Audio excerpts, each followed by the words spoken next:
নমস্কার বন্ধুরা, ছেলেরা অনেক দিন ধরে বলছে মা ফুচকা তৈরি করো। আজকে তাদের আবদারে ফুচকা তৈরি করা তোমাদেরকে দেখানো হবে আর আমাদের খাওয়া হবে।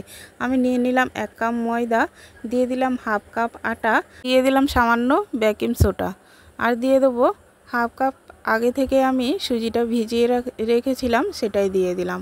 এবার সামান্য জল দিয়ে ভালো করে মাখিয়ে নেব। মাখানো হয়ে গেছে, এবার একটা ন্যাকড়া দিয়ে ঢাকিয়ে রাখবো কিছুক্ষণের জন্য।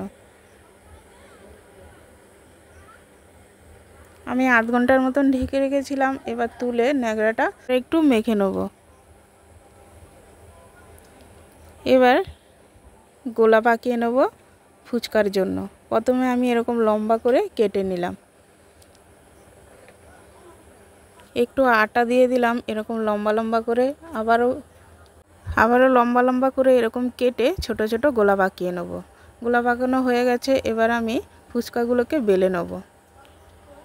তোমাদেরকে একটা বেলে দেখাচ্ছি। আমি এরকম সবগুলো বেলে নেব। বেলে আবার 10 মিনিটের জন্য রেস্টে রেখে দেবো, না হয় এগুলো ভালো করে ফুলবে না। সবগুলো বেলা হয়ে গেছে, এবার আমি তেলে ভেজে নেব।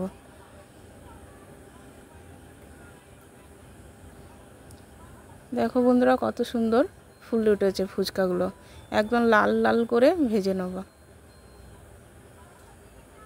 ভাজা হয়ে গেছে, এবার আমি ফুচকার সরঞ্জামগুলো নিয়ে নিয়েছি। কি কি নিয়ে নিয়েছি তোমরা দেখেছো। এবার সেদ্ধ আলুটাকে আমি চটকিয়ে নেব। দিয়ে দিলাম চিলি ফ্লেক্স, ভাজা মশলা, আর দিয়ে দেবো বিট লবণ। এবার কাঁচা লঙ্কা দিয়ে দিলাম কুচনো, সেদ্ধ মটর,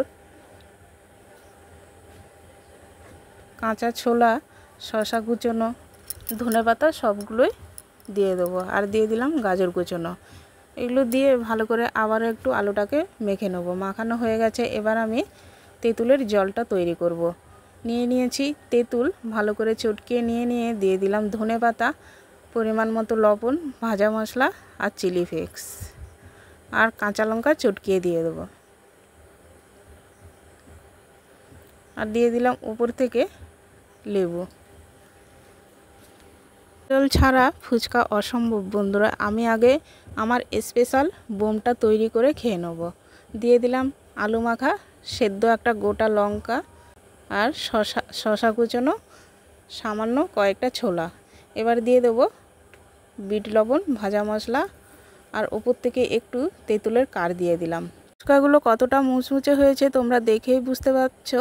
এতটাই অসাধারণ হয়েছিল, দোকানের ফুচকাকে ফেল করে দেবে।